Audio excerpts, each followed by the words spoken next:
Du l'ICO, ça c'était. Ils appellent ça ICO, c'est parce que c'était en fait les deux marques de bois, hein, c'était ICO.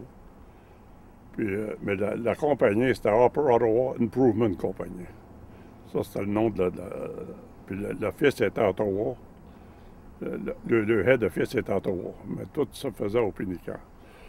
Si tu allais en bas de la cave de Ottawa, ben là, ça allait de Fort-Coulonge. La réparation se faisait plus beau. Mais nous autres, on partait de la cave là, de Ottawa, aller jusqu'au pont du Nord. On avait la chatte du lac right-through jusqu'à Ottawa. Hein. On l'avait eu pour 100 ans. Ça, l'ICO avait droit au lac pour 100 ans de temps. Tu ne pouvais pas rien faire à part que ça passait par l'ICO. Mais après ça, on a dravé 113 ans. Fait que les derniers 13 ans, ben là, il n'y a plus de droit. Il y avait le droit de draver, mais pas de droit à l'entour à propos que ça. Là-bas, il y avait la couquerie, il y avait la shop pour le fer, il y avait la shop pour le bois. Puis à l'autre bout, il y avait une shop, il y avait une bâtisse pour la peinture. Il y avait un autre qui appelait ça le Train Storehouse, c'était pour mettre les chaînes puis toutes sortes d'affaires dedans. Parce que dans ce temps-là, il y avait des chevaux, là. Fait que tout se faisait avec des chevaux à terre. Fait qu'il y avait un grand shed pour le foin. Il y avait le lark. Il y avait une autre bâtisse dans le fond de la baie. Il l'appelait le lark. Ça, c'était un boat qu'il y avait en bois, qu'il y avait pour voyager le monde, pour faire la paye. Dans ce temps-là, les chemins, il n'y avait pas de chemin. Fait qu'il faisait la paye, il montait en bateau pour faire la paye. Puis toutes les commissions qu'il y avait à faire se faisaient toutes en bateau dans ce temps-là. Un bout, ce qui est la vieille bâtisse, c'était le coucher, des affaires de même. Dans l'autre bout, il y avait de la couquerie. Ils faisaient à manger pour la gang d'hommes, puis il y avait là, puis tout ça. C'est pour ça que cette bâtisse-là, surtout en avant, c'est une bâtisse qui est bien rangée. C'est toute une histoire du Pénican. On ne se rappelle pas de tout ce qui se passait là d'un coup, mais c'est de quoi de bien rare d'avoir une place de même au Pénican pour tout ce qui se faisait là. T'sais. Comme l'hiver, tant qu'il n'y avait pas de chemin, tout le monde rentrait par le train, débarquait à Dozois. On avait une team de chevaux avec on appelait ça un stage dans ce temps-là, mais c'était une cabane sur des slings. Il y avait créé le monde à la station, puis il emmenait ça au Pénican. Le monde arrivait par train dans ce temps-là, les premiers temps, pour travailler au Pénican. Il n'y a pas de char, il n'y a pas rien là.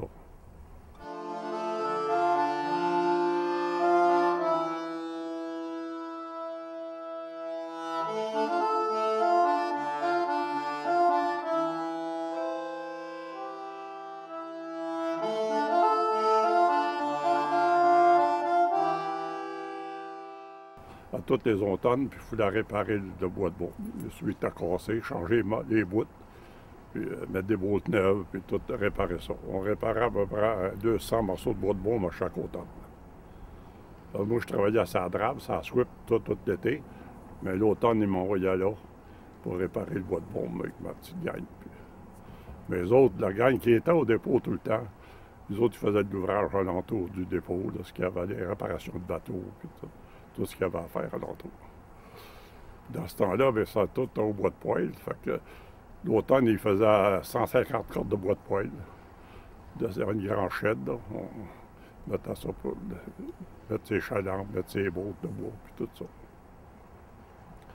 En réalité, le Pénican, c'était là qui était la place la plus nécessaire pour le lac de Témiscamingue, pour la réparation de toute affaire.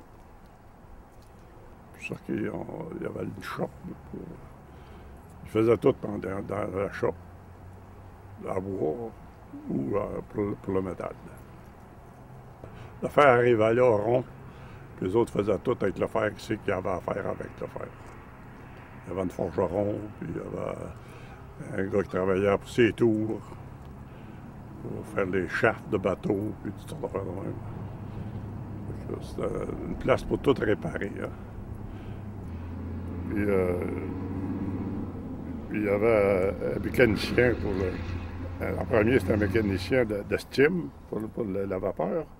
Après ça, ben, dans les diesels ont commencé, ben, ça a été un mécanicien pour d'engin. C'était plus de la vapeur. Puis sûr, comme ce boat-là ici, est arrivé en 1950 au Pénican. Donc, on débarquait à Témiscamingue pour l'emmener au Pénican. Là, du Pénican, ils l'ont monté au nord. Mais tout ça arrivait tout à Témiscamingue Sud par char dans ce temps-là.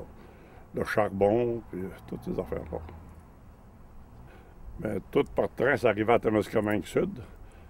On avait un gros chaland, puis on a écrit le stuff à Témiscamingue pour monter ça au chaland au Pénican. Le bateau, l'Alert. On avait un chaland de 16 pieds de large par 70 pieds de long. Fait que le charbon, même le charbon, il partait de Témiscamingue Sud pour monter ça au nord. Ici. On avait des pires au nord avec des cabanes dessus. Pour les gars qui avaient des bateaux ici, qui marchaient au charbon, bien, ils mettaient des tas de charbon dessus, des pires de même pour les bateaux. Parce qu'ils mettaient à l'entour de 90 tonnes de charbon ces bateaux par semaine. Pour les Déminto puis l'Exandra. Chauffaient au charbon, ça faisait de la stime au charbon. Les premiers temps, ils chauffaient au bois, mais après ça, ils ont chauffé au charbon. Tant qu'ils chauffaient au bois, bien, il y avait du monde qui coupait du bois tout le long du lac. Il y avait des tas partout, ce qu'il y a de l'eau à creuse, pour que le gros boat vienne pour charger du bois dessus. Mais après ça, ça a été au charbon. Bien là, il fallait qu'il y ait de la Témiscamingue Sud pour se charger de charbon.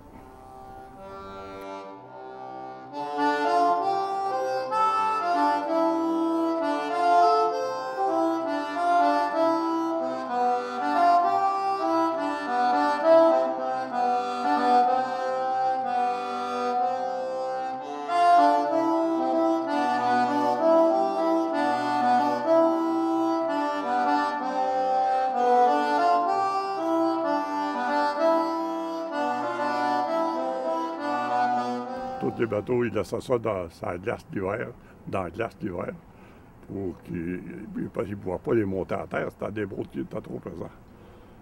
Les Déminto, ils pesaient 350 tonnes. Ils les montaient à terre, mais pour les réparations, des affaires de même. Après ça, ils les remettaient à l'eau. Puis tous les bateaux passaient l'hiver dans la glace. Ben moi, les premiers temps, comme j'ai été towman sur le Navigator, le Seed. Après ça, j'ai été towman sur le Beaver. Puis rendu à 19 ans, j'ai rentré contre-maître sur la drape pour faire le tour du lac ramasser des bio. On avait 3 chalands. On avait autour de 35 hommes, ces chalands. On faisait le tour du lac pour ramasser, nettoyer tous les bio du long du lac. Puis là, ça, on en mettait ça après le gros boat, puis on emmenait ça à Témiscamingue. Puis j'ai toujours été contre-maître avec eux autres tout le temps. Puis tant que la drape a fini, en 78, bien là, j'étais au Pénican 2 ans. Après ça, ils m'ont envoyé au Joachim. J'étais 13 ans au Joachim. Là, c'était pareil, c'était draver le bois dans ce coin-là. Vous avez aimé ça, travailler ces bateaux? Ah ben oui, c'était ma vie.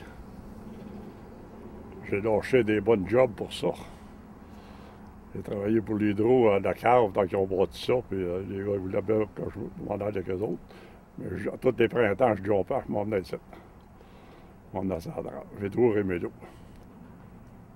J'ai 45 ans, fait que j'aime ça un peu.